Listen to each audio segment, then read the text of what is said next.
Hi అండి, welcome to మన ఇంటి వంటగది. ఈరోజు నేను చేయబోయే రెసిపీ వచ్చేసి ఇంట్లోనే చాలా ఈజీగా తయారైపోయే బాసుంది చేస్తున్నానండి.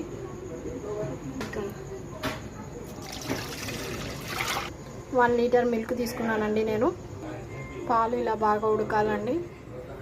ఈ సైడ్కి మొత్తం మీగడ పడుతుందండి, అది మొత్తం దాంట్లోకే అనుకోవాలి. ఇది ఇలా మరుగుతుంటే ఊరికే కలుపుతూనే ఉండాలండి, రుచి పెట్టేస్తే అడుగు పట్టేస్తుందండి.